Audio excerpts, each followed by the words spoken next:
Good morning, everybody. Welcome to the Doughboy and Ant-Man show. I'm Doughboy. This is Ant-Man. So silly. This is John, in all John, honesty. yes, in all honesty, and this is the Ant-Man.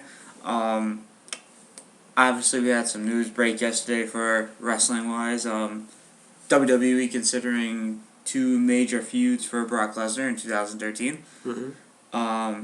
They also offered him the same contract, believed to be the similar to the current deal that expires at WrestleMania 29. Few dates and several millions of dollars. Okay.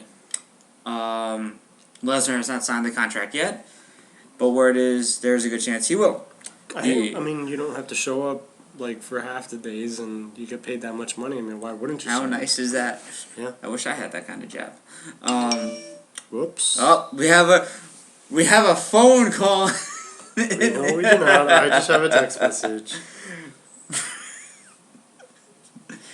Breaking news out of Ant's phone. Wow. Okay. All right. Phone's going all over the place today. No, what you were telling me was that there are two potential feuds for Brock Lesnar. Yes, there is. I just want to see this text. As far as I know, these two are CM Punk CM Punk and Randy Orton. and Randy Orton. All right. I get CM Punk. Yeah. I understand that both Heyman guys in a way. And Heyman's history, he's always turned on his clients at some point. And I do remember him at one point turning on Brock Lesnar when he first showed up. I believe he turned on the Big Show at one point. Yeah, and RVD, right? You said RVD, right? And I didn't mention RVD yet. He turned on RVD as well? RVD. So, Heyman right now is managing two big names. Full-time manager for CM Punk. And whenever Brock Lesnar's around, he's the mouthpiece, so. Yeah, that's pretty much. Lesnar and Orton I don't like. It seems kind of random. It's very random. The promos are going to be terrible. I hope those plans change, I can't see Lesnar and Orton happening anytime soon, so I hope that's different. I wouldn't mind seeing CM Punk and Lesnar go at it, though. Right. Also, what WWE had planned for Dolph Ziggler and Ric Flair. Okay, a lot of people backstage about Monday Night Raw this week was the knowledge that the promos by CM Punk, Paul Heyman, and The Rock were all very good. I liked them, you liked them, and stuff like that. Yeah. Up to the Royal Rumble. Besides that, the feeling was that the show completely sucked. Yeah. And I can't remember what we said about the show, actually. I don't know if we said it was okay or not okay. But I went back and I noticed a few things. We said okay. You said okay? We said okay. It was an okay Raw leading up to the Rumble. One thing that I didn't get into was Cena's promo. I saw it, but I didn't really pay attention to it on Monday night. And then we made a brief mention about it yesterday. But today I actually went back and I watched it. And I think it's the greatest promo of all time. Oh my god, shut up. Lots of people are talking how bad his promo was. It was strange. It was very strange. It's like I said, he brought up Black Ops and, I mean, I get trying to involve the fans. But that was reaching. That was reaching. Especially those two guys that got a lot of camera time in the front row. Yeah. The guy with the really dopey mustache, I guess like the Cody Rhodes mustache. Mention of bodily fluids and stuff. It was ridiculous. But yeah, everything leading up to that and Cena's promo sucked, and that's just my opinion. It was probably one of his worst. Right. I think this one you should be happy about. The current storyline where The Miz is being pushed to be the next Ric Flair, we all know that, right? Yeah. Right. Was obviously supposed to be Ziggler. Oh, is that right? Yes, it was supposed to be Ziggler. With Ziggler, the idea was going to be more of Flair being his manager. Which would have been cool, I wouldn't mind that. It seemed like that's what the internets wanted. I didn't mind it. Right. But now we have AJ and Biggie Langston. Yeah. Mm-hmm. Yeah. And Ziggler was going to be given the figure 4 and doing the same gimmick Miz is doing as a babyface. Thank God they didn't do that. But I tell you, and you can see why. Because Ziggler doesn't need to get over. No. He's already over. I mean, he's getting chance left and right. He doesn't even need to try. He just needs to show up. Miz, on the other hand, we've noticed the lack of reaction for him. Even when Flair was telling him to put in the figure 4. Right now, Miz needs someone to help him get over at this point. Nobody's buying him right now. And it's tough to watch. You know, I'm not a big Miz fan, if you haven't noticed. But I'm not either. But it's kind of we know one person that is, right? Yeah, we do. Sad. But it's tough to see because I at the same time I did understand why they were edging towards Dolph Ziggler for that, because he every now and then he does the strut. Yes, he does. He has the hair color. He has the look. I personally think he's better in the ring than Ric Flair was. All right, I'll say that he's a much better seller. He doesn't need to do the ridiculous flop over or whatever. You bleed. But, remember, Ric Flair's got a machine in his head. Yeah, no, Ziggler doesn't need to cut himself open to know. sell something, and that's pretty cool. One of the best sellers. I think one of the best sellers right now in WWE. I mean, the way he sold Brodus Clay's headbutt was unreal. And yeah, you know, it's a smart move on WWE's part to not do it with Ziggler because he doesn't need it. No, he doesn't. He doesn't need someone to put him over right now. He just, if anything, they're using Ziggler to put Big E over. Yeah. And I think it's working. You know, Big E, as far as I know, he's NXT champ. Yeah, he's looking he's looking like the powerhouse. And he's the face in NXT. Right. I hope everyone knows that. he's a face in NXT. He's a heel in Raw in WWE. That's something else. That is something else. Well, this is off the mark for a second. Abyss. Mm-hmm. You know how Jeff Jarrett owns 2 companies, right? He owns TNA and Rock-A-Con. And TNA, at one point, Abyss was a face. Okay. But you want to know what he was in Rock-A-Con? Oh, goodness. It was a heel. So, if you're watching both, if you're a fan watching TNA and Rock-A-Con, you're like, ain't this guy a face in TNA? Why is this guy a heel in this company? That doesn't make any sense. But like in that, there I kind of get it, because at least they're not super associated with each other. Well, that's why a lot of people like El Generico and Kevin Steen. ROH, Kevin Steen's a heel, and El Generico's a face. But when you go to a different show, they're tag team champions. Unbelievable. I really don't even know where to begin with that, but. I mean, now think about it. You're a fan, and you're like, wait a second, don't these 2 hate each other in that other promotion? I know. Well, I mean, unfortunately, you know, kayfabe just seems to be something that's dead when you're not in the building, when the show's not on, you know? Yeah. Because back in the old days, when someone was a bad guy, you would run into them. They were a bad guy. It seemed like they were a bad guy in real life. That's true. But they dropped the ball here. Like I said, just because the internet is exposing that these guys aren't really the douchebags they play or the heroes they play, doesn't mean they can't just go the extra mile, because it's not like everyone is going on to see what the person's really like in real life. You're right. Some people want to suspend belief and just believe it. You know, it's still real to me, damn it thing. Still applies to some people. So. Also, next Wednesday, Wade Barrett has, I guess, issued an Intercontinental Championship tournament.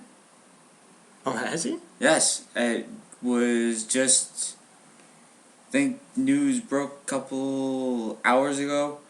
Next week's episode, Main Event, we'll see the Intercontinental Champion Wade Barrett kick off his 3-week Intercontinental Cup. The Internet? Oh, okay. Well, at least we got something different. Something different. The Cup will feature 6 superstars competing for a chance to be the #1 contender. Okay, something different for once. Yeah, for once. For once. Also news on Shelton Benjamin. Is it possible we'll see him in the Rumble? Is he as big a name? Well, yeah, it's always a possibility. Because I wanted to say, is he a big enough name that they would want him to return for the Rumble? But they've had small names appear every now and then, the mid-carder names. Like, I would say, Tatanka didn't have to come back, but he did. Yeah, he did. Know? I mean, he wrote a following on Twitter when asked about a return to the WWE. I should hope so. I got plenty of gas in the tank. Right. Right. And do you see it? I mean, I'd love to see him back. It would be nice. Just for a Royal Rumble, spot would be nice to see. Also back to Ziggler. Thank God he's not doing that Flair thing. Mm-hmm. Thank God it's on The Miz, as we all laugh at The Miz. So we found out more about Alberto Del Rio's title win. Okay. It's no secret within the WWE that Alberto Del Rio's world heavyweight title push is tied to Cain Velasquez winning the UFC title. Is it? Why is that?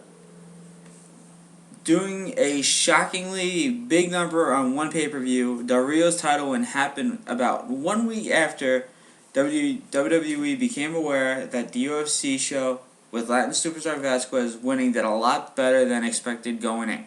Okay. So, what's your take on that? It's strange. For me, it's kind of strange because I don't know.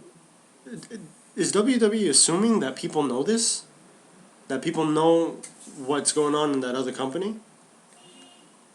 I don't know. I mean, I don't watch UFC. No, I don't either. But I hate UFC. I hate it, but I don't hate it. I can watch some fights, but I'm just not a fan. Right. I've never really gotten into it. It's just not my kind of thing. But it's interesting how you can put Cain Velasquez because he won the UFC title, and all of a sudden 1 week later you go, you know what? Let's have Alberto Del Rio win the title. Don't get me wrong, it worked. Mm-hmm. I mean, you see the cheers on Raw, SmackDown so far. Yeah, he's over. Exactly. I mean, you have the C chants going. Ricardo Rodriguez is looking good. Yeah. I mean, he's still getting a cheer. It makes me wonder if because other people said that the whole Austin Aries, the moment where Austin Aries and CM Punk happened to be champions, was connected because of them both being from ROH. Yes. Do you think that had something to do with the decision making at that point too? It's tough. It's tough. It's a good question though. Yeah. Don't get me wrong. I mean, that pretty much wraps up what's going on in the wrestling news today. Really not that much. Obviously, we had main event happened yesterday. Mm-hmm. You wanted to get a take while you're texting? Well, the main event, I really enjoyed it. And I'll tell you what, main event's something that I didn't really give it a shot because, it's not that I didn't give it a shot. I just could never find Ion television I can never find that channel on my TV. I can't find it either. I just ran across it this time, and I said, oh, all right, I finally ran across it right before 9 o'clock, and I gave it a watch. I didn't expect anything special because the spoilers were already out. We already discussed Antonio Cesaro versus Ryback, and the Usos against Team Rhodes Scholars. I was wrong.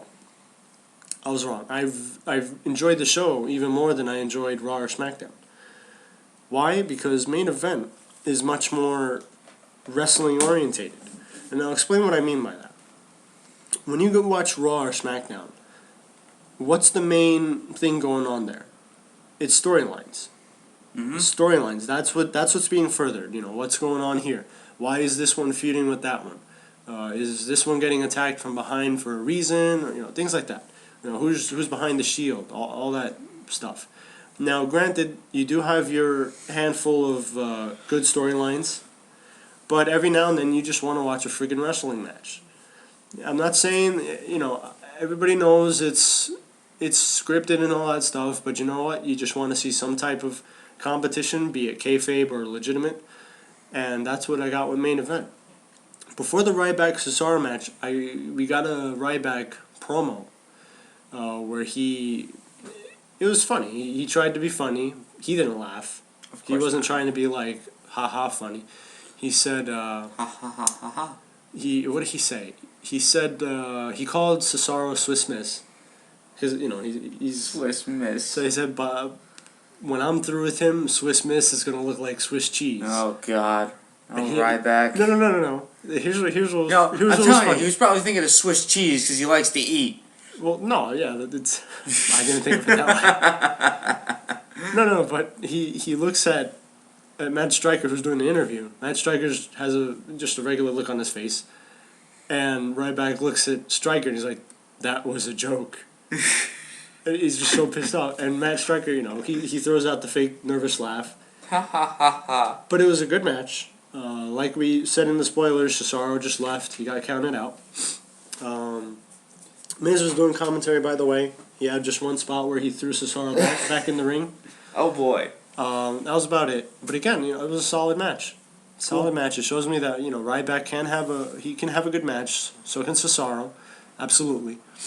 But then we went on. Of course, main event. I would say the matches are 10 to 15 minutes.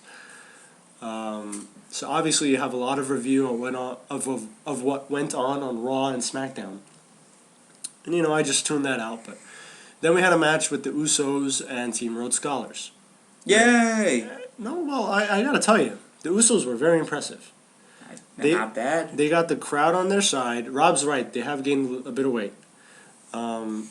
They still move very well. And they got this thing going where, I think they've been doing it for a little while now. They go, ooh, ooh, and the crowd goes, so's. Ooh, but so's. No, I like them. They're very entertaining, very active in the ring. And it wasn't the typical match where the face gets dominated for the whole match. It was a back and forth thing. It was a legitimate back and forth thing. If anything, the Usos dominated the match. And then the heels got the upper hand for a while. Team Rhodes Scholars did come out with the win. They have to. I mean, they're the number one contenders. But I would like to see more of the Usos, to be honest. I was very impressed with them. I like their look. Me and Rob were saying that we would like more larger-than-life characters in the WWE, and I think the Usos can potentially be that. I think so. So I think the WWE should give them a shot. The tag team division, stop using your potential main eventers and mid-carders to make teams. Use your actual tag teams. You got primetime players. Primetime players. You have the Usos. You have the... I guess International Airstrike was okay, but, Tyson Kidd's injured right now. They still need to build tag teams, and I love tag team matches. They're so much fun to watch. I miss, the Dudley Boys, the Hardys, Edge and Christian, all them. Oh, yeah. They made tag team. Even, who did Chris Benoit team up with at one point? Right, it was Kurt Angle. He had another stint where he teamed with Rhino. Okay. I know he teamed with Jericho. Yeah, even that. He had a lot of teams. Yeah, those weren't bad tag teams, It would be nice to see more, but thanks to Triple H, we have we don't give a crap about the tag team division. So. Well, it's just that and we're going to get that for a while until things change. I feel like he had the right idea at first. And for the most part, it has worked out. Because people do care about tag teams again. They're not getting, They're not getting ridiculously buried or anything. But what I would say is, I think teams like Team Hell No served its purpose. Team Rhodes Scholars, okay, yeah, you can give them a run, but I really want to see Cody Rhodes and Damian Sandow in singles competition again. That being said, I can't stress this enough. I want WWE to use their tag teams, those teams that are that were packaged as tag teams. No, you're 100% right there. It's very hard to find tag teams now. Right. And how they're trying NXT and stuff like that. You already have a tag team, but I don't know why they don't want to put them together, as in Casasono and Antonio Cesaro. Right. And if you watched ROH, they're known as the Kings of Wrestling. Right. And they worked in magic on ROH. Right. Just complete magic as a tag team. You have one tag team there already that could possibly work in WWE. Put them together. Right. I don't see what the problem is. And you put Casasono with Leo Kruger, whatever you want to call him. Kruger, I think it is. Kruger, yeah, it's okay, but you have Antonio Cesaro. Why not use him? He was your tag team partner, correct? Right.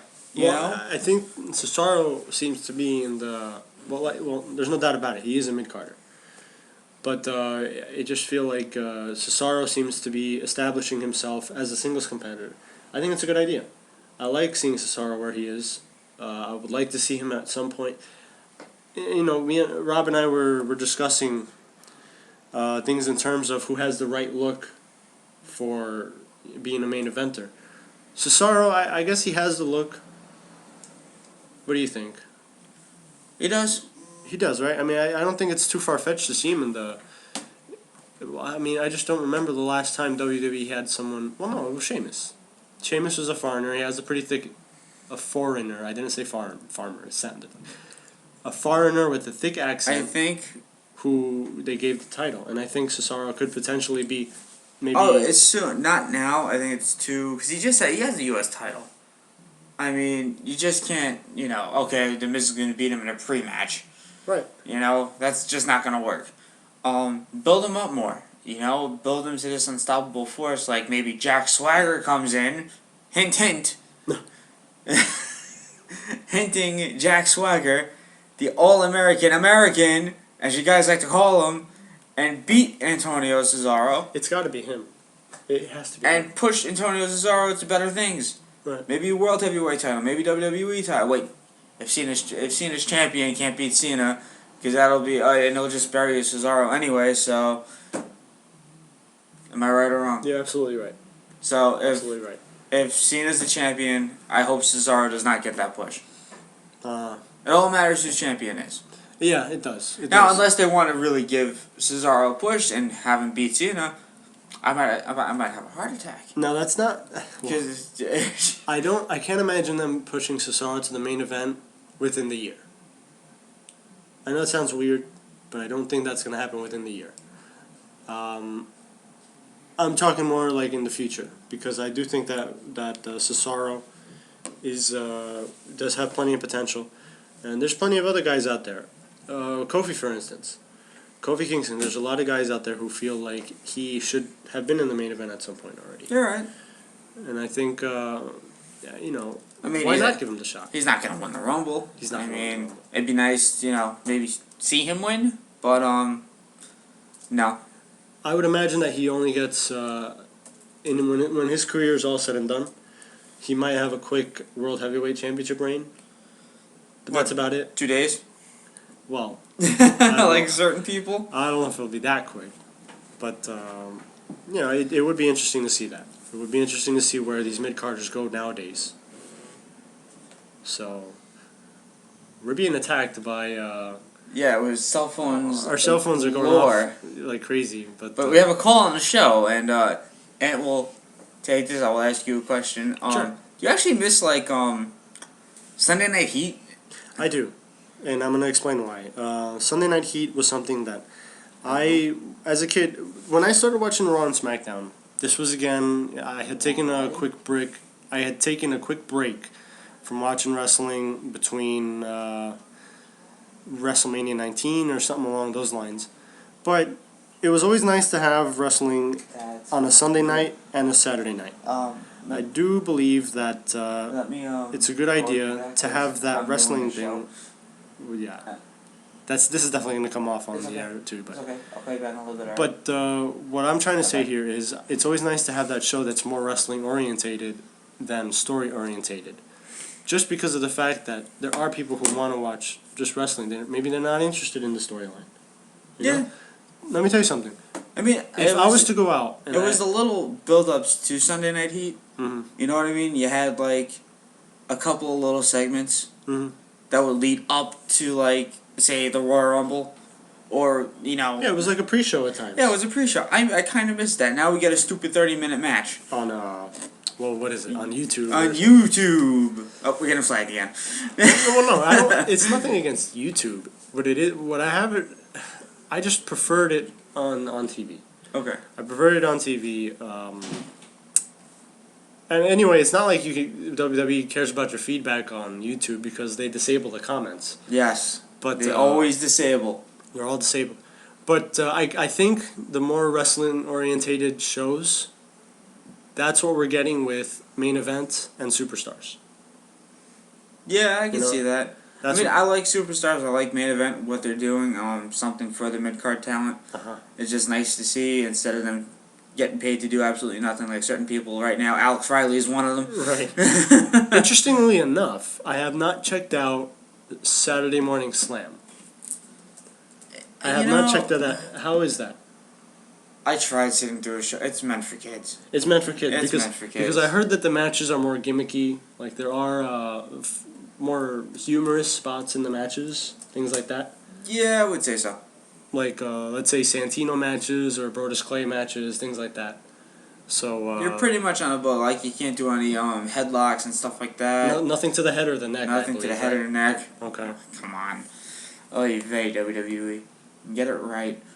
I mean, it's just keep doing what you're doing. Don't change like wrestling holds for no reason. I don't get it either. I'm waiting for them to ban the drop kick on Saturday Morning Slam. For goodness sakes, when I was 5, I watched wrestling in its prime. Well, not in the golden era, I believe it was called, and I enjoyed every second of it. And I'll tell you what, my parents weren't even all up in my face about it. They knew I was just a kid. I wanted to see some type of entertainment, and they watched it with me. No, same thing with my parents. And it was something that even let's say they were busy, they didn't. I started into WCW though, and then once I tuned in back and forth, and it was difficult because I taped Raw with VHS, which you can do at the time. Everyone remember those VHSs, and I watched WCW. Once WCW ended, I watched the rest of WWF. Right. And so I'd go back and forth basically, but I think when I finally switched was when there were so many people in the NWO. Mm-hmm. I think that was ridiculous. It got ridiculous with 5 people coming out of limos. There was 5 limos and 50 people in the NWO. It's like, where's the rest of the WCW roster? Like everybody was in the NWO. Everyone was like, you want to be in the NWO? They made it too big. They made it way too big. But something cool back then. It was nice. If you were wearing an NWO shirt, you were in. Yeah, right. You know, it was like... I'll tell you what, it was a nice time to grow up. Yep. It was a very nice time to grow up. You had two for the most part... dominant factions between DX and the NWO. Yeah, yeah. And now there's always people saying, oh, who's the better faction? You can't really say. I would actually give the edge to DX because they actually went to WCW. Mm-hmm. They almost went in the building of WCW. Right. I would actually disagree and go with the NWO. Okay, I will give the NWO credit on this. I would. Well, it's not necessarily because they attacked wrestlers at any point in time. Well, not really because of that. It was mostly because of the whole message of anti-establishment. Because they were the first ones to really come out and make it seem like they're going to take this company down. You know? And to an extent they did. Because they did. I mean, look where it is now. Yeah, NWO's dead. I mean, there's other factors, of course. David Arquette, Vince Russo. Can we stop talking about this already? But those are I was giving it one more chance and they killed me. But what I'm saying is the triple cage. Oh goodness, man. I mean, but no, it was like I'm saying, the NWO. I feel. Just had something else to it. I think it was because it was the first of its kind. Maybe it wasn't necessarily the better one. I have to disagree with you. Mm-hmm. You don't have NWO was a faction. No one went up against them. At least with DX, you had the Hart Foundation. You had all these other guys trying to go up against DX. I think that's where WCW went wrong, though. I think that's what WWE did better because the only ones really going up against the NWO were Sting and the Horsemen, and occasionally Goldberg. You know. And I mean that's not a bad idea, but they just kept adding member after member, reveal after reveal. Like I said, at one point they even said in their interview that there were 5 limos and 50 people would come out. It's like that's the whole roster. I know, but what I'm saying is at their peaks, I do think NWO had the edge, but they lost it in the way they handled the whole story. Definitely. DX went on. It was strong for pretty much the whole time until they brought it back, and they had it watered down, but. You know, what can you do? You try to give people's fans... Because all you heard was, bring back DX, bring back DX. Well, you can't bring all DX back because 2 of them are employed by the competition. You know? I mean, at least you have the two main members, but you realize that you're asking for something and you're not going to get the complete package. No.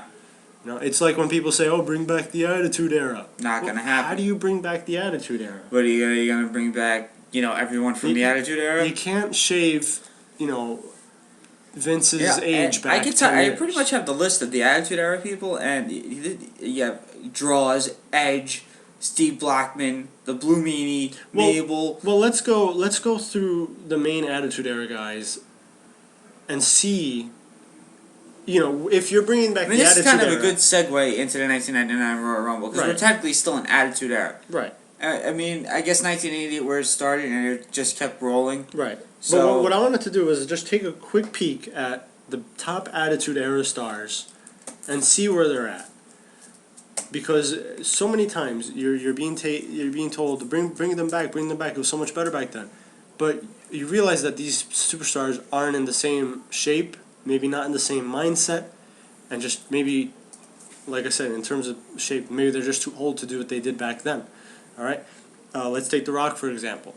He came back, and what do Smarks do? They lash out at him. Okay, I got the list. Then we have Stone Cold Steve Austin. Yeah, I got the list. I got the list. Number 20, APA. APA. Well, look where JBL is now. Right, JBL again. I'm not going to say he was in the best shape ever. J Boobies. I did not come up with that. We know who did. Thank you. She's the best. Farouk and JBL would probably be the first to tell you that their best days are behind them. Yeah. And Farouk just says, "Damn." Right. So I mean, you want to bring those guys back? Well, sorry, that's not gonna happen. No, not gonna happen. Next one. Shane McMahon. Shane McMahon. Not even in the company. He's not involved right now. Not even involved. How do you bring him back? No, I mean you can't just tell him stop what you're doing and come back. Let's do this over. Number 18. Goldust. Yeah, Goldust. I mean, you could potentially bring him back, but again, how big was he really in the Attitude Era? Was he really that big? The Dudleys. Well, there's a reason you can't bring them back.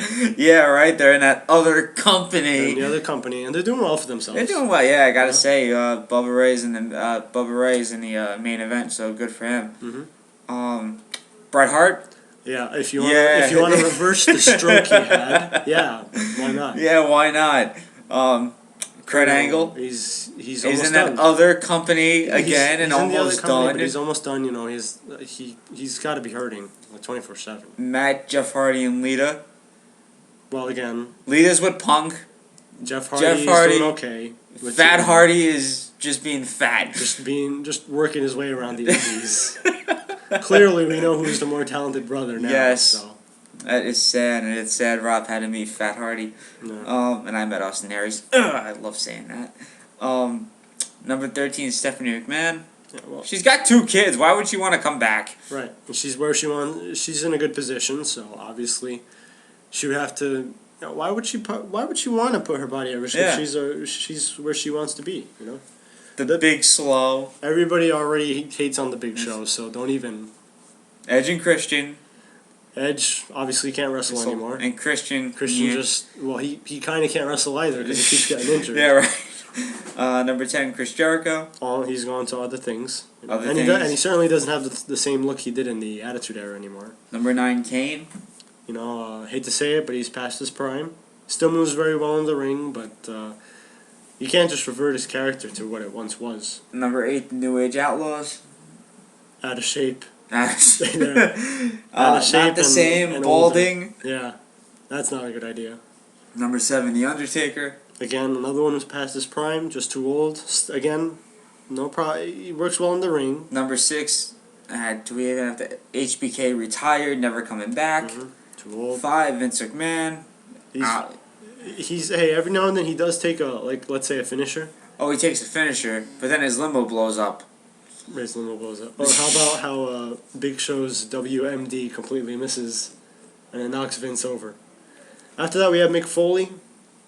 Poor guy. After all he's been through, he can hardly walk.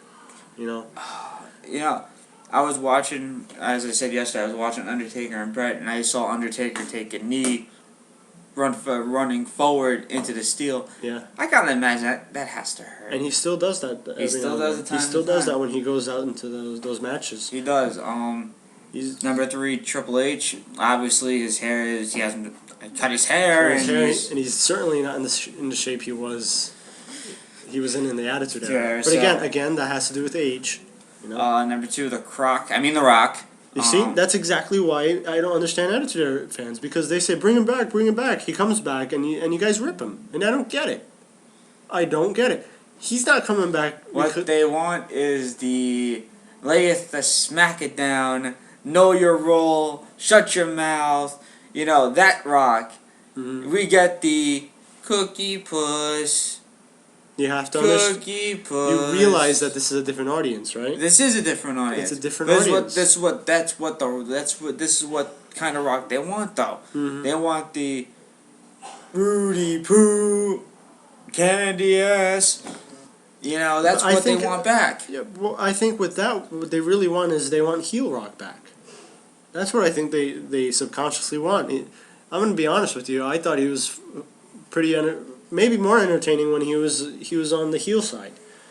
It's just funny. I loved seeing all his matches with Mankind, especially the way he talked trash during the empty arena match. We'll get to that because we still have to discuss the 1999 Royal Rumble. Right. And number 1, Stone Cold Steve Austin. Right. Nothing. He was the Attitude Era completely. Yeah, he defined the Attitude Era. Defined it, I would say. He was the embodiment of the Attitude Era. He's the only person, I guess, who would want to punch their boss in the face or you're giving them a stunner. He did it. That's the problem. And everyone was waiting for it, and it finally happened. And you want to know the real problem with bringing back the Attitude Era? The problem is we've seen it before. You know, and too many. The reason it was so big back then was because, we always looked at Vince McMahon, an announcer, an owner. Nobody could touch him. Yep. And then comes Stone Cold Steve Austin, giving him the stunner and everything. It's just something. Middle finger, doesn't give a crap, you know, which is pretty awesome. So. And that's basically what the Attitude Era was about. And and there's been some greatest moments in the Attitude Era. You had the beer bath with Vince McMahon swimming in beer. Yeah, trying to swim in beer. Yeah, Rock was all over the place, slipping and falling. The ice, the Zamboni, Milkamania. Milkamania. Oh my God, I love that. Kurt Angle. Oh, I wish you could go back to your comedian gold. He was a genius. Yeah, that was such a great Kurt Angle. They really had everything going back then. And you can't just recreate that. No, you can't. You can't. I mean, Ministry marrying Stephanie, Triple H marrying Stephanie, ruining Testa's wedding. Yeah. There's just so many good memories of the Attitude Era. I wouldn't want to bring it back. I don't think you can bring it back. I think it's impossible to bring it back unless you have... Even hardcore with Crash Alley when he had the title for 24/7. Yeah. Even that was good. Oh, the 24/7 title defense. Yes. Right? Oh my God. That was so fun to watch. It was. Joe Briscoe trying to pin Crash Alley while he's napping. Yeah. And he did it. He then did it too. Had the Headbangers in Funtime USA. That was unbelievable. Just the things they came up with. It's genius. And that's we don't get that anymore. Yeah, and I don't think we will get that. All we're ever going to get are, sad repeats, the recreations of what went on, and not even that. Because if they were going to try to recreate it, I could already see Santino being involved. Of course, he's easy. Like Stone Cold already did the beer bath to him. Yeah. And Maria, but it seemed like she liked it. So. Right. I figure. So, like I said, a lot of people say bring it back. We say keep it away. Keep it away, keep it away, keep it away now. Leave it where it is. Don't tarnish its legacy. Yes. Obviously, but as we were talking about the Attitude Era, this brings us to the 1999 Royal Rumble. Yes. And you want to talk about the matches first or the Rumble first? Well, let's go into the Rumble because that's what I really concentrated on. Okay. I picked this one because it was, again, an Attitude Era Royal Rumble. The first two that I picked, 94 and 96, were the days where the big names were, let's say, Bret Hart, Lex Luger, Shawn Michaels, superstars like that. And this time, I went into an era where the top stars were Stone Cold, The Rock, the guys we were just mentioning. Mm-hmm. And it had some very bright spots. Obviously, the first two entrants, Vince McMahon and Stone Cold. I mean, how are you going to start it off? How can you start it off any other way with the storylines those guys are having? You're the right. confrontations. I mean, you wouldn't want it any other way. They come out 1-2, and obviously, what happens? Do they jump Austin? If I remember? What happened was Vince tried to escape. Okay, I forgot he escaped. He tried to escape. He went through the crowd. Stone Cold did have the chance to eliminate him, but he didn't. He wanted to give him some more punishment. Eventually, they went through the crowd, and Stone Cold Steve Austin was ambushed in the ladies' room, I think. Yes, out of all places. Out of all places. The ladies' room. The ladies' room.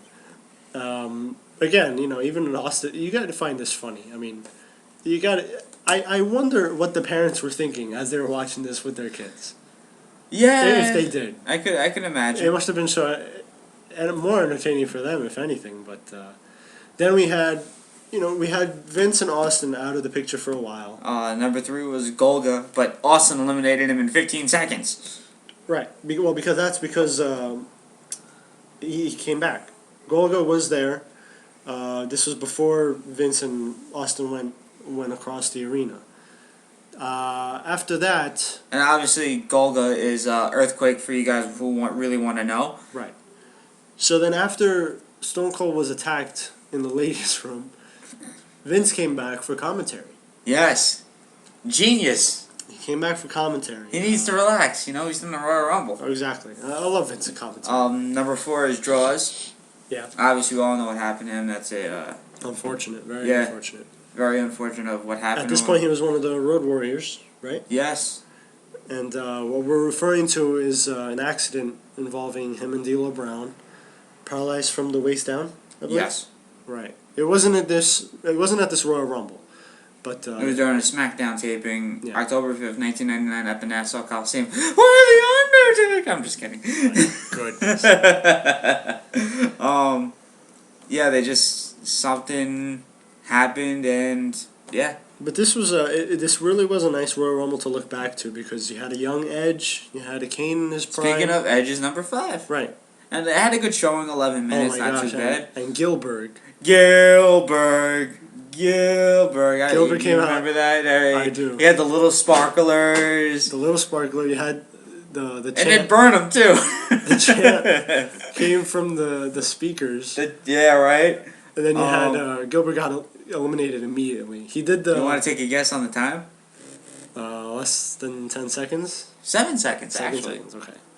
Yeah, he came in. He went into the ring. He screamed at the camera, and he just got pushed out. That was it. Simple as that. But then after that, you had Steve Blackman, Dan, what was his name? Oh, Dan Severn. Severn. Okay. Steve Blackman was eliminated by Mabel and Sai. Yeah, and with regard to Mabel, this happened to be the Royal Rumble where the Ministry showed up. Yeah. The Ministry showed up. They took Mabel, and apparently, after this Royal Rumble, from then on he was known as Viscera. I don't know what they did, but they were just beating on him backstage, and just never saw Mabel again. Yeah, see, they shoved him to a hearse, and that was it. Yeah. That was it. Tiger Ali Sai was next, eliminated by Mabel. The Blue Meanie was next, eliminated by Mabel. Mabel was next, eliminated by Mideon Farouk and Bradshaw. That's the Ministry. Yeah, that's the Ministry. The Road Dogg was next, eliminated by Kane. Right. Oh, let me let you know about Kane's spot in there. Kane shows up, eliminates everybody. There's 4 people in the ring, and he just eliminates them, no problem. And then the White Coats show up. You remember the White Coats? No, I do not. Just a bunch of White Coats came in. Oh yeah, that's right. That's right. I remember that. Kane beats them down, gives one a chokeslam. Then he eliminates himself. He gets it, and people are cheering Kane when he throws the 4 people out. And when he eliminates himself, he didn't like throw himself out. He got out of the ring the way, when he steps Yes. over the top rope. And he did it fast. And you could hear a groan from the crowd. Like, "Aww." And it was hilarious because, you see that big guy dominate. You want to see what he can do. And then he just leaves. Yeah, that's leaves, kind of sad. He goes out into the crowd. But it's a funny way because, at this point, Kane is still dominant.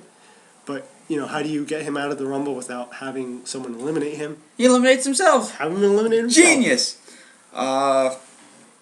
Gangrel at number 13. Yeah. After that, you had a while where there were a few spots in this Rumble where nobody was in the ring, and then the entrant would show up. As Gangrel got eliminated by Road Dogg in 26 seconds. Yeah. Kurgan, anyone remember him? Probably not. He was. And then I forget when it happened. He was from the Oddities. Okay. Al Snow was next, eliminated in 47 seconds by Road Dogg.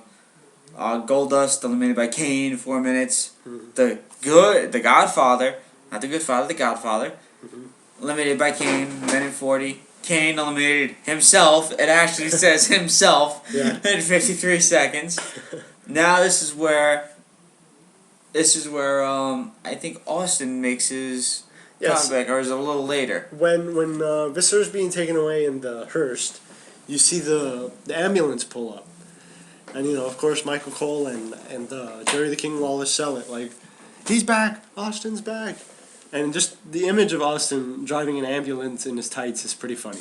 Yes. It's pretty funny. So then, Vince has the look, the oh my God look on his face. The one that's synonymous with the Attitude Era. And Vince, to his dismay, Austin re-enters the Rumble. And he has a good showing. And then there was a lot of moments. Ken Shamrock eliminated by Austin. Billy Gunn eliminated by Austin. Test eliminated by Austin. The Big Boss Man eliminated by Austin. Triple H eliminated by Austin. Val Venus eliminated by Triple H. X-Pac eliminated by Boss Man. Mark Henry eliminated by China. Jeff Jarrett eliminated by Triple H. D'Lo Brown eliminated by Boss Man. Owen Hart came out at 29, eliminated by Austin. And China got eliminated by Austin. Yeah. So let's get to what happened. I have to point out that this is the Rumble where Vince McMahon had put out a bounty. Yes, he did. On whoever could eliminate Stone Cold Steve Austin. Now, it's funny because... Did anybody do it? No. Well, Vince McMahon did it with the help of The Rock. The Rock showed up, distracted Austin, and Vince tossed him over the top rope. Now, overall, what did you think of the Rumble? It was, again, very entertaining.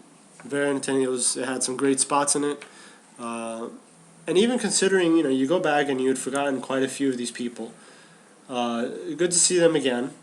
But again, you concentrate mostly on the prime Attitude Era stars. Like Triple H, Stone Cold Steve Austin, The Rock. But, it's always nice to see everyone else there that you may have forgotten about. Again, the spots where... I've never been a big fan of the Royal Rumbles where people slide in and out of the ring under the ropes. Because that could cause for confusion. I kind of like that. It means like the cheating and trying to win and all that kind of stuff. Right. I mean, you got to give that 1 year, Santino Marella, no one knew he was, WWE thought he won, and all of a sudden Santino comes, back into a big pop. And you almost think he's going to win. Yeah. And then all of a sudden he gets eliminated. Well, I mean, I think we all knew that he really wouldn't win. He really wouldn't win. That was just a little bit of, fan service, if you want to call it. I liked this Rumble. There was a lot of twists and turns in the match. Yeah. Especially Steve Austin getting jumped in a ladies' bathroom for some odd mysterious reason. It was funny hearing Vince on commentary going, "Come on, get him out! Get him out! Get him out!" But it made for an interesting point because before I even picked this Rumble, I was talking with Rob, and we were talking about how it doesn't make sense when someone's trying to eliminate another competitor and someone stops them. There's no reason for that. If someone's getting eliminated, no matter who it is, unless of course it's part of a faction you're hosting or whatever, there's no reason to save anybody. Doesn't matter if you're heel or face. But in this case, it did make sense for people to stop others from eliminating Stone Cold so they can do it themselves. Because the storyline was they wanted to collect the bounty. Yes. So it did actually serve a purpose. It did have a bit of its own storyline in that Royal Rumble. And I gotta say, did anyone really expect Vince McMahon to win this Royal Rumble? At the time, I didn't. You figured. I thought Austin was gonna win it at the end. Uh-huh. It was just a hype to him, being at 1, and Right. can he do it at 1? Then he gets jumped in the ladies' bathroom. Then you have Vince on commentary. Get him! And then all of a sudden, as Viscera is getting Mabel, He gets turned into Viscera. turned into Viscera in the hearse magically as it drives away. Here comes Austin driving the ambulance, and Vince is getting all like, "Oh my God, someone get him! Someone get him!" And he comes back and he's kicking butt. Right. And you think, okay, he's actually gonna do this, and then all of a sudden The Rock comes down and Vince McMahon just pushes him over the top, and that's it. Had a lot of great spots. Yes, it did. Great spots. Far more entertaining than any of the Rumbles in recent years. Again, So far, I think we're 3 for 3 for Royal Rumble picks. no, these are great. Because we actually had a comment on Facebook from Anthony Iovino saying that 1994 was a good Royal Rumble. No, he went the extra mile and said Yes. it might be one of the best pay-per-views to ever exist. Because, like I told Rob, some of the matches dragged, but again, there's just something about those old pay-per-views that showed you that there was a lot of thought put into those pay-per-views back then. And I just feel like the writers nowadays just kind of, they're just going in there to do a job. They don't really care what the result is. They don't care if the fans like it or not. And you could tell the difference in the crowd reactions, really. Yeah, oh, definitely. Yeah. Definitely. Obviously, we had... And they're afraid of criticism. You've got to believe they're afraid of criticism, or they just don't give a crap. Because for you to disable the comments on YouTube, I mean, they still have the dislike bar. Yes. But they don't have the comments. Well, why not? Because they don't want Why bad don't you feedback. It's ridiculous. They don't want bad feedback. Because I compare that with TNA's YouTube channel. Because we say the truth, and the truth hurts. The truth shall set you free. but I compare that with TNA's YouTube channel. Oh no, they leave it open. They leave it open, and you see people rip it all the time or compliment it, but at least they have. Come on, double E. They have the balls to let their fans comment on it. Oh, definitely. I would. And they know WWE fanboys are going to show up and bash it no matter what. Of course. But you know what? That's just part of competition. That's the part. That's the part of being a fan, though. Yeah. You have to have the fan bashing and all that kind of stuff. Like, we wouldn't be doing this if we we love talking about wrestling. Yeah, we got a dislike. We're gonna dislike. We like talking about it. Yeah. If we didn't talk about it, we would just have that like and dislike button. Yeah. And that's no fun. People like talking about this, and a lot of people talk wrestling on YouTube or Daily Motion or radio shows and all that kind of stuff. It's a good way, hopefully, maybe WWE, TNA, anybody hears us that, I don't know, maybe these guys have a point. We've made some good points, don't bring back the Attitude Era. Give these certain guys a push. We'd like to see that. Right. It's just, as a fan, you want to critique the company. Right. I mean, you're only trying to help. Now, I do understand, you don't have to listen to every fan. That's why I brought back the argument of bring back the Attitude Era, because that's a mistake. That's a mistake. You can't bring back an era. If you want to bring back a bit of its unpredictability, yeah, go ahead. Try that. But don't try and recreate the Attitude Era, because I think that'll just result in a disaster. That's the case in where the fan doesn't know what they want.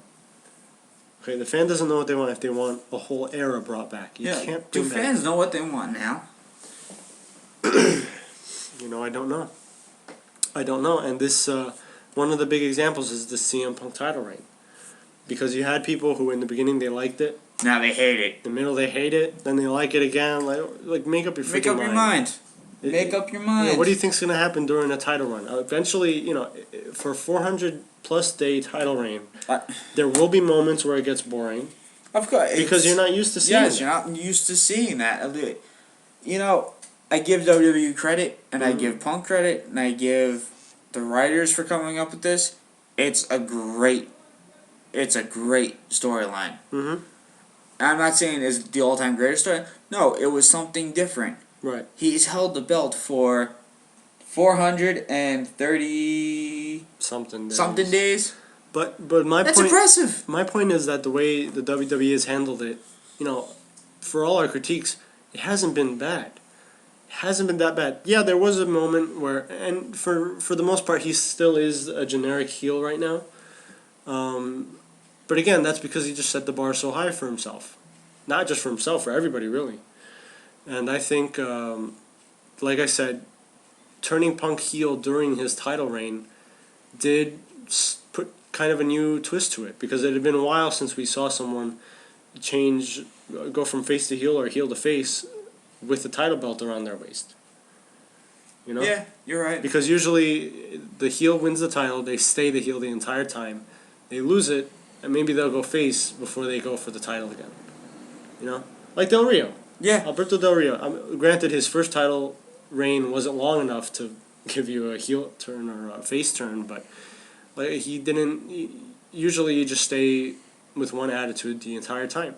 And for them to say, you know what, CM Punk's gonna have a title reign, let's turn him in the middle of it. Great idea. Great idea. I thought it was very good on their part to do that. About time. Obviously, this Royal Rumble had matches.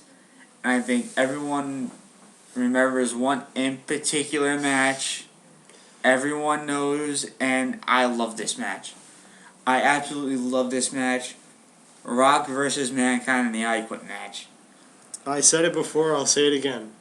The Rock and Mankind in the same ring together is always fun to watch. I mean, let me tell you about this match. Beyond the Mat was there for this.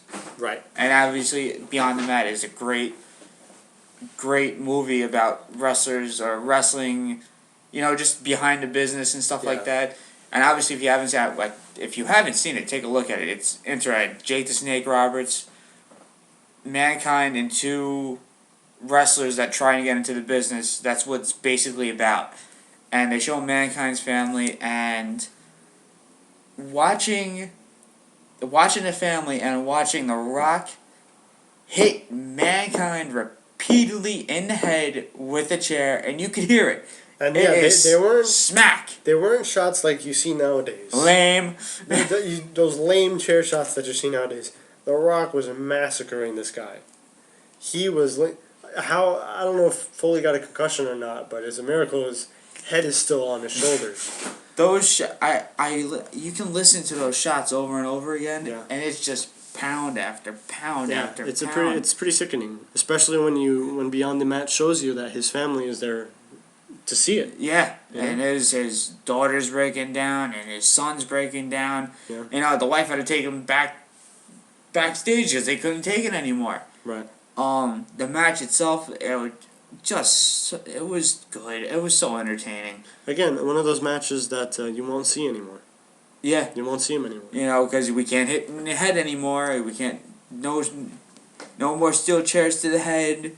Again, I'm not knocking the policy. It is to protect the wrestlers. Yes, don't get me wrong. But it is a shame that they can't find a way to still bring that type of feeling to. It was such a feel in that match, and The Rock and Mankind had this rivalry going. They had great chemistry together. And just what a match! And obviously we had the fake recorder saying Mankind quit, which he never quit. Man, I could watch that match again right now. Yeah. It's that, and I could also watch the casket match from '94. And that also reminds me of something that happened not too long ago. Did The Miz try to redo something like that in an I Quit match or something? With a recording? Maybe somebody tried like to that. recreate the whole, let me play a recording during the I Quit match. And I thought it just flopped. That's one of those reasons I feel bringing back the Attitude Era could be a mistake, because it's all been done already, and when you do it again, it doesn't have the same feeling to it. No, you're right. You're right on that. It does not have the same feeling. If it's recreated, why do it again? Yeah. Like that other company does with certain things. That happened in Montreal. Yeah, that magically happens in TNA, and magically Kurt Angle spits on Hulk Hogan. I don't want to get into that. That just annoys me. I'm sorry, it does. Well, it was a good idea. Yeah. Oh, you're nuts. He's kidding. Don't mind him. Wow. But yeah, it's a good match. Rock defeated Mankind. Something smells good. Probably downstairs. Maybe. My grandma's cooking. Okay. Awesome grandma. Obviously we had more, but I think everything between 5 and 6 was pretty much overwhelmed by what the Big Boss Man versus the Road Dogg. Because everybody remembers that and match. Ken Shamrock versus Billy Gunn. For the Intercontinental title, though. You Right. gotta give it some credit there. Ken Shamrock was a good Intercontinental champion. Yeah, he was. And I liked him as a wrestler. World's most dangerous man. Yes, he was. X-Pac defeated Gangrel for the European title. What happened to that title? I don't know. I like that title. There were rumors that Cesaro would bring it back. There were rumors because people believed that when Cesaro won the U.S. title, since he was always bad-mouthing the USA, that he would discard it and replace it with the European title. And I thought that would be That's not a bad idea. That'd be pretty interesting to do, but that it seems like that's not going to happen because Cesaro has decided to embrace America. He likes the country, he likes the ideals, he just hates the people. So, what can you do? I mean, there's plenty of people out there like that. Yeah, you're right. You're right. Sable versus Luna Vachon. Meh. Strap match. Strap match, I mean, Luna Vachon, well, she was something else, wasn't she? Yeah, I mean... With those tattoos and the hair and that outfit. Yeah. Would we ever see another Luna Vachon in today's wrestling? No. And Look what upsets me is how fast she answered that. Because it's true. It's damn true. There's no such thing as the anti-diva anymore. Nope. And the closest thing we can potentially have to Beth it... Phoenix. And Karma. They were potential candidates for that. But again, they just... Oh, yeah, Karma especially. But, there is another diva on the way that could be the anti-diva, Paige. We have mentioned her before. And we'll see if WWE brings her up. Or if they just leave her in limbo and eventually release her. Maybe it's her. And she can do whatever she wants. Which I think would be a mistake. So... You know what? The Divas division does need help. It does. And now it needs a lot of help. You do have, AJ. We'll get to the Divas division another time because it's just hard to talk about. To see where it started, now what it's doing. Am I right or wrong? Right. And I believe that the first thing they have to do, and I mentioned this before, is if they want a Divas match at WrestleMania that anyone will watch, they have to have AJ. You have to have AJ. I mean, how could you not? Think about it. You're in WrestleMania 29 is in New Jersey once again. Mm-hmm. Not going to mention that other thing across the river. Mm-hmm. Hometown is in Union City. Yeah. How do you not have it there? How do you not have her in a match? You can't. And as of right now, what it seems like is going to happen is a feud between Caitlyn and Tamina Snuka. Yay! Yeah, you got to get AJ in there. I don't care what you do. I don't care if you inexplicably vacate the title. But you got to have AJ in there. You have to have her represent. And don't have it with Dolph Ziggler. She can't just be a manager again. No. Because you know what? AJ can wrestle. Oh, she can. She can wrestle. She's talented. She's got the ability. She's a workhorse. Let her do her thing. Okay? Is she good on the mic? Yeah, she's better than most divas. Yeah.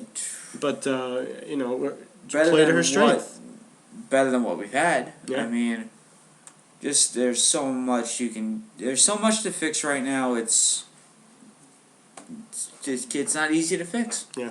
I mean, you have, like I said, you had Luna Vachon, that badass woman. Yeah.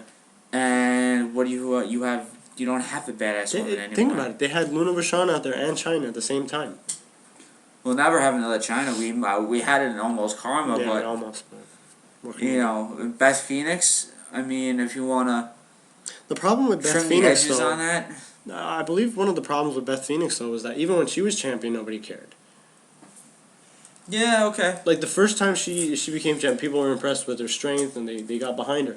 But then her last title run, nobody ever cared. She hardly ever defended on Monday Night Raw. She was in. Yeah, she got the pay-per-view match, but again, nobody cared about the match. And it was a shame because, yeah, Beth Phoenix is a talented one, but again, they didn't give her a character that anyone cared about. They just revolved around the whole bodybuilder thing. Because that's an original gimmick, you know. Nobody's ever done that before. Nobody's ever had their own physical strength as their own gimmick. But You know, we were talking about the Attitude Era before, and you know, I kind of want to talk about it more. Mhm. Like you wanted to find these moments. I kind of have a list here. Okay. I like this is actually from WWE.com. all right, WWE purchases WCW. I'll never forget that. I was watching WCW that night. Really. I was watching. I was not watching WWE. I would like to hear that point of view because usually when the WWE shows it, they show it from the WWF. They show point it from the WWE. Now, how did it play out as you were watching WCW? Okay, well, obviously, they had the final. You know, they had Sting and Ric Flair as the last match, and then it cut to Vince McMahon. During the match? No, just when the match ended, you know, Mike Today and all of them said, Tony Schiavone said, Goodbye. goodbye and all that kind of stuff. Mhm. You know, not the best. Not the best send off. Not the best send off because Ric Flair was in horrible shape. He wrestled with his shirt on. He wrestled with his shirt on. Oh my god. Who wrestles with his shirt on? Well, I kind of wish he wrestled with his shirt on for the past few years. That would have been nice. Instead of that blubber and all his. Well, I will say that the reason the last match was Sting and Ric Flair was because that was actually the first match in WCW history. Sting versus Ric Flair. Obviously, they were both in better shape. Sting was Surfer Sting. It was just pay a bit of homage to their own company. A good idea, but yeah, not as good as the first. Not match. a great send off. But it actually cut. Now when Vince McMahon cut to Vince saying, "What will I do with WCW in the palm of my hands?" And now it's tuned into USA. So was it Spike or USA? At this point, it was either TNN or USA. I think it was USA. Okay, I just wanted to make sure on that. Tune into USA, blah blah this and that, and I know. The TNN. TNN. Wow, Mm-hmm. I completely forgot they were on TNN. Yeah. It's been so long. So they go to it, and then all of a sudden Vince McMahon is like, blah blah blah, this and that, and all of a sudden Shane McMahon appears on WCW. It's like, what? What just happened? What's going on? And when he says he brought WCW, it's like, oh my god, this is awesome. WCW gets to stay. Right. And instead we got a stupid. Little did we know. Little did we know we got a stupid invasion angle. It was that's all it was. Where every star in WCW was buried. Do you want to say the word? Which word? Lame. Oh, well, that just needs a whole new word, to it. But it was lame because basically, you took every superstar, other than Sting. Sting didn't cross over to the WWF. No, we didn't. Are the only one. And for a pretty smart reason, that was a good reason on his part. Because if you did look at the invasion angle, they did bury every single one of WCW superstars. Yes, they did. And it took them years to reestablish themselves in the WWF.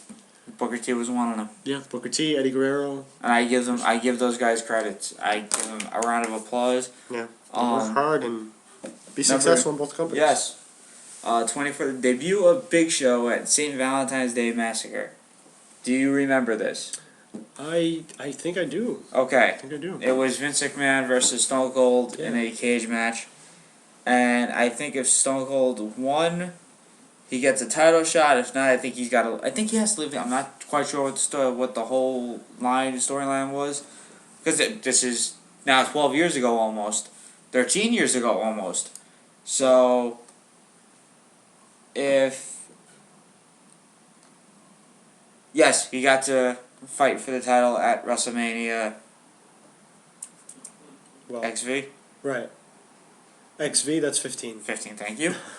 I'm not good with my Roman numerals, Oh, well, yeah, that actually connects with what I was saying because I forgot to mention that although Vince McMahon won the 99 Royal Rumble, he didn't go on WrestleMania. Yes. Stone Cold took his place. Mm-hmm. Because the whole rule was, he couldn't compete, so it was the runner-up who would go to WrestleMania, so there. And I think this was in between that or something along those lines. What do you think of Big Show's debut? I couldn't get over the new name. Paul White. No, not Paul White. The Big Show. Oh. I couldn't get over that new name because I was so used to calling him the Giant. Yeah? You know, it's short to the point. Who came up with the name Big Show? You mean... I mean, it's not a bad name. It took some time to get used to it. I think it was quite funny how Stone Cold won as Big Show threw him into the cage. And Stone Cold just like, oh, I just have to drop to the floor and I win. Pretty much. Yeah, nice job, Big Slow.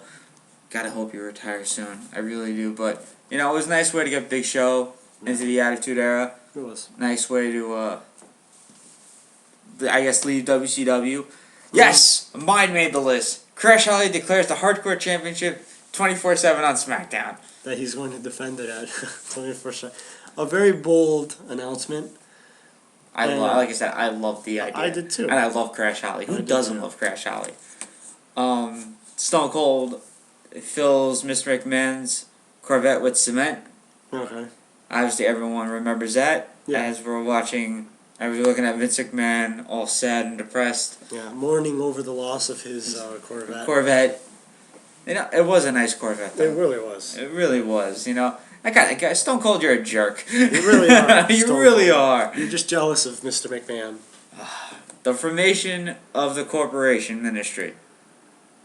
Okay. Which was, I believe... Who did it consist of? Does it say? Triple H, Big Boss Man, The Acolytes, Viscera, Undertaker. Well, Viscera, not Mabel. Viscera.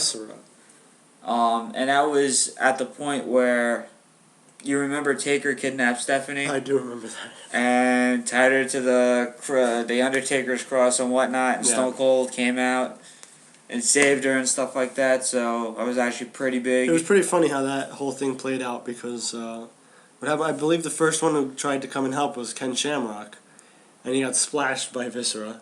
Yeah. And the Big Show comes out and gives the worst big boot ever. Oh my God! I can't believe this one made the list. Okay. Speaking of Big Show, you cannot. Did you just see this? I know what it is already. Speaking of the Big Show, me and my one friend at work, when I used to work at the A&P. This is the greatest segment of all time. Greatest segment of all time. I asked him, what's your favorite, what's your favorite moment of the Attitude Era? He goes to me, you remember when Big Boss Man crashed the funeral of the Big Show? And I'm like, oh my God, I didn't think of that. And he's like, my daddy. Just the image of Big Show on top of his dad's casket being driven away was priceless. It's something that I can... He's just on top of the casket. And then he just rolls off. Boy, it just rolls off. Just after that image will never be taken out of my head. My daddy. I think that's all Big Boss Man kept saying is my daddy. Mankind morphs into Cactus Jack on Raw and SmackDown? Well, I don't know. Yeah, I guess it took two that he, well, I don't know. I can't recall that, really. That's a weird one. I don't know why that's on the list, but The Rock is crowned the corporation champion. I do remember that. Very well done. It was pretty funny. Agree. McMahon, they screwed us all. That was JR's call. Yeah, you're right. The Undertaker kidnapped Stephanie, as I just brought up. Yeah. Am I the writer for the... I should be the writer of this. I'm on fire so far. I'm on fire. So far. What's your guess as to the next... Well... Look, see... Stone Cold. Look, I'm on a roll so far. I don't have to say what's next. Stone Cold Steve Austin gives the corporation a beer bath. Which is pretty funny. If you go watch it again. I could watch that. Right. The debut of Kane. Yeah. At Bad Blood 97. Great Hell in a Cell match. Right. They have HBK pouring blood all over the ring. Great debut. Unbelievable. As we awesome go to our next one. The Great Power is revealed to be Vince McMahon. Oh. But that night, Linda comes out and says, well, your boss is going to be Stone Cold Steve Austin. And Vince McMahon is like, oh my God, what's going on? Is that the one where he goes, "It's me, Austin"? Yes, that's it. That's Oh. it. It's me, Austin. Number 13. This is your life. Everyone remembers Mankind, Rock. Right. How okay? This is your life was awesome. It was. Are we gonna get a clip of this? Is me? It's me, Austin. We are gonna get a clip of it. I just have to hear it. This is actually gonna be the first time we actually do this. It's me, Austin. Oh, son of a bitch. It's me, Austin. It was me all along, Austin. No, the joke was that that clip was used so much for Austin Aries.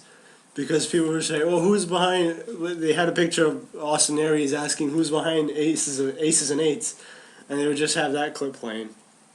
Just a nice job by the internets. Now, that This Is Your Life you were talking about. Yes. This I was love the this first one segment. that happened, right? This was The Rock doing it for Mankind. No, Mankind doing it for the Rock. Okay, because I do remember we had a bit of reversal right before Yes. WrestleMania 20. It was just so great as Mankind bringing in his coach, his ex-girlfriend, I guess his school teacher, Yeah. and I like what he says to the ex-girlfriend, "Poo-tang your ass out of here." Yeah. Yeah. So that's This Is Your Life, another great segment. He also brought in the Clown, Yeah. Yeah. the debut of Chris Jericho, who cannot forget, the Right. Millennium Clock counting down to 0. Yeah. With The Rock in the ring. I Yes. Mhm. Yes, another great debut from Jericho. Obviously, he didn't get slammed down by the No, he actually did very well when he showed up. Triple H reforms Degeneration X, Uh-huh. because that's when HBK was on. He lost a smile. Did he? I Was wasn't that sure. when he lost a smile? No, he was with the corporate. Ah, okay. Yes, I remember that. You remember I that? remember that now, yeah. At one point, because they do the croc and all that kind of stuff again. Yeah. But this time, HBK comes out to the DX song, and when he leaves, he's like, "Now hit my music," and he played the DX music. Yeah. So I guess the reformation of DX wasn't that bad. Mhm. You know, DX, it's DX. Right. Montreal Screwjob. Okay. Obviously, we all know who. I'm surprised that's in there, but I guess that could possibly be one of the first things that happened in the Yeah, I Attitude would say Era. so. I mean, it was 1997. And if what some people think is, if some people believe that it's a work, some people do believe it's a storyline, that the whole thing was not legitimate. That would be phenomenal, because if that's the truth, if the screw job was a work, greatest storyline ever. You think? Yeah, I think it You would think? Moving on to number 9. Obviously, everyone knows what happened in Montreal Screwjob. Okay, we can thank Tony Schiavone for this one, be. Yeah. where he decided to give out WWF spoilers. Well, was it him or was it Bischoff? No, it was Tony Schiavone. Oh. And he said this quote: "Mick Foley has just won their WWF title. This will put a lot of butts in the seats. Everyone switched off to WCW to watch Mick Foley win. Yeah. No, I that was did. a very good business Not decision. a very good business decision. Because you know why? That was pretty cool seeing Mick Foley win the WWF title for the first time. Right. So that's a good spot at number 9 for this list they're giving out to us. Triple H marries Stephanie McMahon. As I just said that before. Right. I swear to God, I did not see this list. I just brought it up now. I'm on a roll. Degeneration X invades WCW. WCW. I don't have. This is their list, and I've been pretty good so far. As we're loading. Give it a minute. The first stunner to McMahon. Do I have to? The first Stone Cold stunner to Vince Like I said, McMahon. I pretty much everything of the Attitude Era so far I've said is on this list. Mm-hmm. Oh, I did not bring up this one. Bret Hart snaps. Yeah. And this is a moment that I think is very interesting, because if there's one thing that upsets me, it's anyone who says, "Oh, well, Bret was bad on the mic." And this segment with Bret Hart snapping on Vince McMahon shows to me that Bret Hart was good on the mic, because Bret Hart was never meant to be that comic book type character like The Rock was, or or The Undertaker, or Shawn Michaels, or anything like that.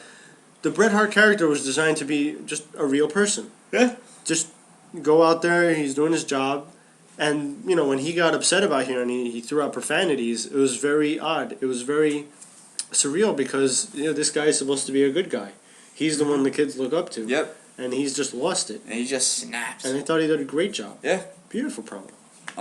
This one I'm kind of upset I forgot about this one. Tyson and Austin. Mm-hmm. Yeah, the push, the shove, and all that kind of stuff. Yeah. You ruined it, Austin. You ruined it. God, I love Vince. I really do. He did some stuff in the Attitude Era that I'll never forget. Undertaker versus Mankind, Hell in a Cell. Do we even have to say? Yeah, I don't think we even have to go into that. Basically, Undertaker chucked Mankind off the cell. My God. And then threw it. Threw it, yeah. I So. mean, that's brutal. It is. And you can rewind that over and over again and just keep hearing the thump, Yeah. thump, thump, thump. And of course, JR's call. My God, he killed him. I got him. Actually, ended up being still a good match. Oh, yeah. Because you think about that, you think Mankind is done. Yeah. And all of a sudden he goes back to the cage. He climbs up the cage again. What are you thinking? That moment where we watch it on TV is something. But can you imagine being in the Yeah, I audience know. and seeing that? I would have. I don't know what I would just been like. Think about being that person in the front row. Yeah. You're right there, and the announce tables are there. Now you just see this guy flying by you and just through a table. You're like, is he dead? Yeah. That would be your first. I'd be calling that mom. Calling 911.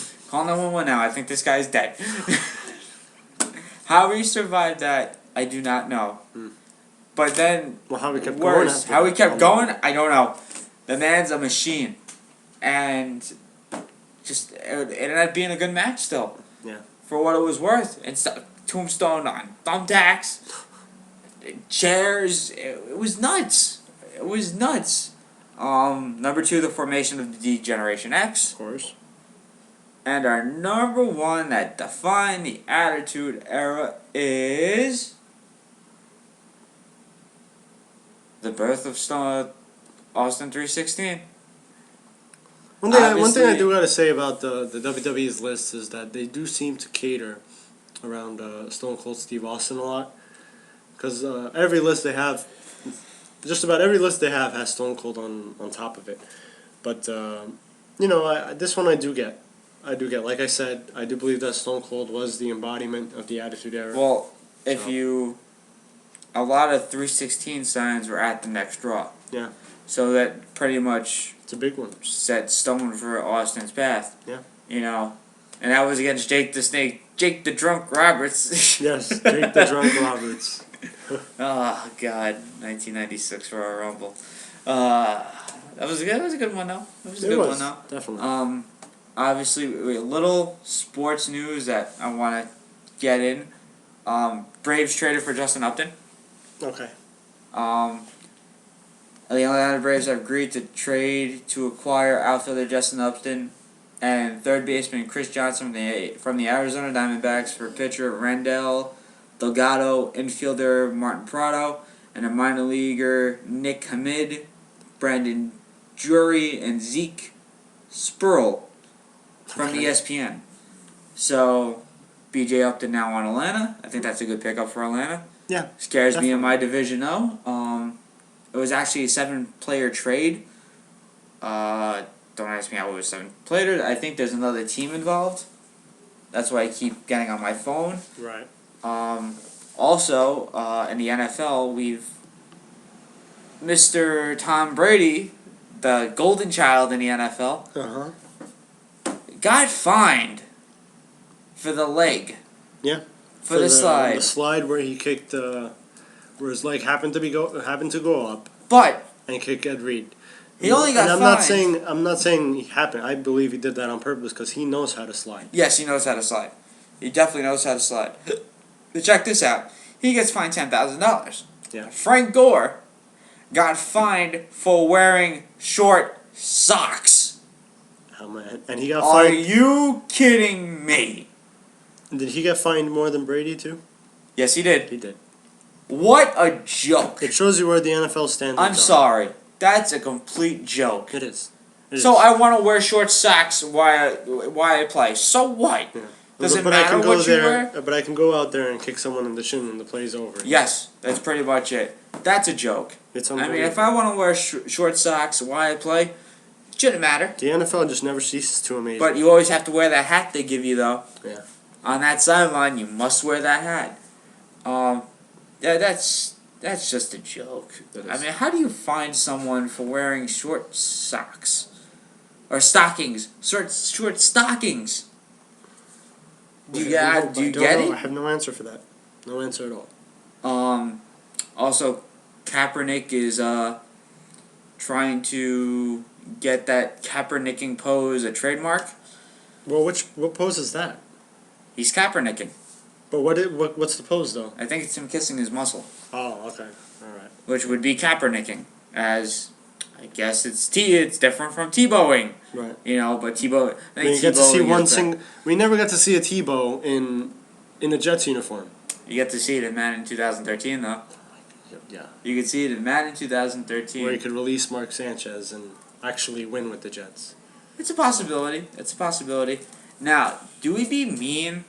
And since TNA was a horror show last week, I have their spoilers For tomorrow? for tonight. It's happening tonight. I kind of want to have some fun with it tomorrow. You want to have fun with it tomorrow? Yeah, I would like to. I'd Alright, like to we'll see have it. fun with it I'd like to tomorrow. see it. Now, tomorrow is obviously big day for us. We discussed the 2013 Royal Rumble. Mhm. We discussed the matches. We will also discuss the 2001 our Royal picks. Rumble. 2001 Royal Rumble. Our picks for the Royal Rumble. Yes. This will be official. No joking around. No BSing. This will be our official picks. Right. If Anthony picks Jinder Mahal.